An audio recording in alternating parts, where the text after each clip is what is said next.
ಸಾವ್ಕಾರ್ರೆ, ಊಟ ಎಲ್ಲ ರೆಡಿ ಇದೆ ತಾನೆ? ಏನು ಕೊಡಕ್ಕೆ ಪೂರೈತರೆ, ನಿಮಗೆ ಬೇಕಾಗ್ತೇ ಇದೆ ಬನ್ನಿ ಊಟಕ್ಕೆ. ಹಾ, ಮದುವೆಗೆ ಬಂದ ಬಹಳ ಜನಗಳೇ, ನೀವಿನ್ನು ಊಟಕ್ಕೆ ನಡಿಗೆರಿ.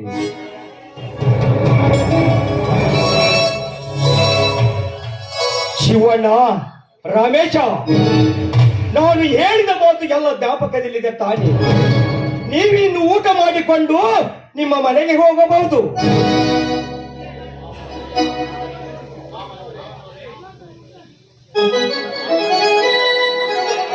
ಮಾವನವರೇ, ನಮ್ಮ ತಂದೆ ಆಡಿದ ಮಾತು ನಿಮ್ಮ ಹೃದಯದಲ್ಲಿ ಮುಳ್ಳಿನ ಬೇಲಿ ಹಚ್ಚಿದಂತಾಯ್ತಲ್ಲವೇ? ಮನುಷ್ಯತ್ವವನ್ನು ಮಾರಿಕೊಂಡ ಮಾನವನಿಗೆ ಹಣದ ಬೆಲೆ ಅಷ್ಟೇ ಗೊತ್ತಾಗಿ ಗುಣದ ಬೆಲೆ ಏನೆಂದು ಗೊತ್ತಾಗಲಾರದು. ಆದರೆ ನನಗೆ ಮುಖ್ಯವಾಗಿ ಬೇಕಾಗಿದ್ದು ಈ ನನ್ನ ಸತಿ ಜ್ಯೋತಿ, ನಿಮ್ಮಿಬ್ಬರ ಪ್ರೀತಿ. ವಿಜಯ್, ನಿಮ್ಮ ಅಂತಸ್ತಿಗೆ ತಕ್ಕ ಹಾಗೆ ನಾವು ವರದಕ್ಷಿಣೆ ಕೊಟ್ಟಿಲ್ಲವೆಂದು ನಿಮ್ಮ ತಂದೆಯವರು ನಮ್ಮ ಮೇಲೆ ಕೋಪಿಸಿಕೊಂಡಿದ್ದಾರೆ. ಆದರೆ ನೀನೊಬ್ಬ ಕೋಟ್ಯಾಧೀಶರ ಮಗನಾಗಿ ಹುಟ್ಟಿ ವರದಕ್ಷಿಣೆಯ ಪಿಡುಗನ್ನು ಒಡೆದೋಡಿಸಿದ ಈ ನಿನ್ನ ದಿಟ್ಟ ಸಾಧನೆಗೆ ನಾನು ಮೆಚ್ಚುವುದಷ್ಟೇ ಅಲ್ಲ, ಇಡೀ ಸಮಾಜವೇ ಮೆಚ್ಚಿಕೊಳ್ಳುವಂತ ಸಂಗತಿಯು. ಹೌದು ವಿಜಯ್, ಈ ಕಲಿಯುಗದಲ್ಲಿ ವರದಕ್ಷಿಣೆ ಎಂಬ ಶಬ್ದ ಬಡವರನ್ನು ಕೊಲೆ ಮಾಡುವ ಖಡ್ಗವಾಗಿ ಬಿಟ್ಟಿದೆ. ನಮ್ಮಂತ ಯುವಕರು ಒಂದಾಗಿ ಆ ಶಬ್ದವನ್ನು ಮಾಯವಾಗುವಂತೆ ಮಾಡಿದಾಗಲೇ ಬಡವರ ಬಾಳಿಗೊಂದು ಭಾಗ್ಯೋದಯದ ಹೊಸ ದೀಪ ಹಚ್ಚಿದಂತಾಗುತ್ತದೆ. ಈ ನಮ್ಮ ಭವ್ಯ ಭಾರತದ ನಾಡಿನಲ್ಲಿ ಮನುಷ್ಯರು ಮನುಷ್ಯರನ್ನೇ ಮಾರಿಕೊಳ್ಳುವ ಸ್ಥಿತಿಗೆ ತಂದುಕೊಂಡಿದ್ದಾರೆ ಈ ಮಾನವರು. ವರದಕ್ಷಿಣೆ ವರದಕ್ಷಿಣೆ ಎಂಬ ಪಾಪದವರೆ ಹೊತ್ತು ಬದುಕುವನ ಅಮರ್ದನಾಗಲಾರೆ ಮಾಮ.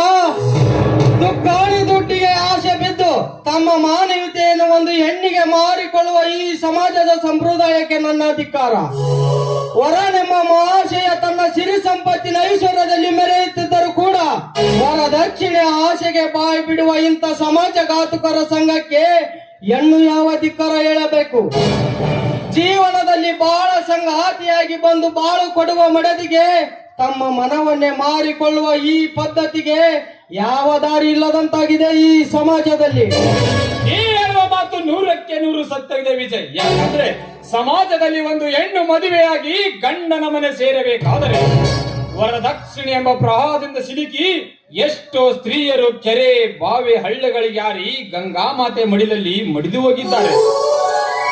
ಇಷ್ಟಾದರೂ ಕೂಡ ಈ ವರದಕ್ಷಿಣೆ ಎಂಬ ಬಿಡುಗು ಮಾಯವಾಗಿಲ್ಲವೆಂದಾಗ ವರದಕ್ಷಿಣೆ ತೆಗೆದುಕೊಳ್ಳುವವರದ ತಪ್ಪೋ ಅಥವಾ ಕೊಡುವವರದ ತಪ್ಪೋ? ಈ ಪ್ರಶ್ನೆಗೆ ಈ ಸಮಾಜವೇ ಉತ್ತರಿಸಲಿ. ಮಾಮ, ನೀನು ಕೂಡ ವರದಕ್ಷಿಣೆ ಇಲ್ಲದೆ ಬೆಂಗಳೂರಿನಿಂದ ಮದುವೆ ಮಾಡಿಕೊಂಡು ಬಂದಿರುವೆ. ಅದಕ್ಕೆ ನಿನಗಿಂತ ಸ್ವಲ್ಪ ಹೆಚ್ಚಿನ ಖರ್ಚಿನಲ್ಲಿ ನನ್ನ ಮದುವೆ ಆಯಿತು ಅಷ್ಟೇ. Very good Vijay. ಅಂತೂ ನಿನ್ನಂತ ವರದಕ್ಷಿಣೆ ವಿರೋಧಿ ಗಂಡನನ್ನು ಪಡೆದುಕೊಂಡ ನನ್ನ ತಂಗಿ ನಿಜವಾಗಲೂ ಪುಣ್ಯವಂತೆ. ಈ ನಿಮ್ಮ ದಾಂಪತ್ಯ ಜೀವನ ನಗು ನಗುತ್ತಾ ಕೊನೆವರೆಗೂ ಸಾಗಲಿ. ಇದಕ್ಕೆ ಮುಖ್ಯ ನೀವಿಬ್ಬರ ಆಶೀರ್ವಾದ ಸದಾ ಇರಬೇಕು ಮಾವನವರು. ಮಾವನಿಗಿಂತ ಮಿಗಿಲಾಗಿ ಮಹಾದೇವನ ಆಶೀರ್ವಾದ ಸದಾ ಇರುತ್ತೆ ವಿಜಯ್.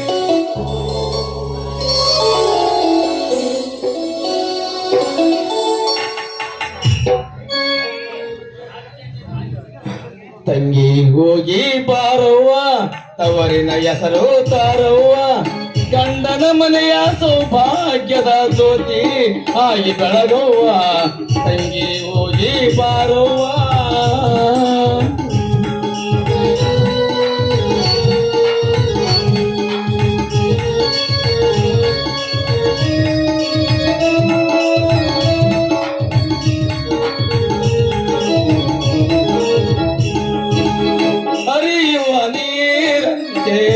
ಸಾಗಿ ನೀ ಮುಂದೋಗು, ಹಿರಿ ಒಳೆಯ ಗುಣದವಳು ತಂಗಿ ನೀನಾಗು.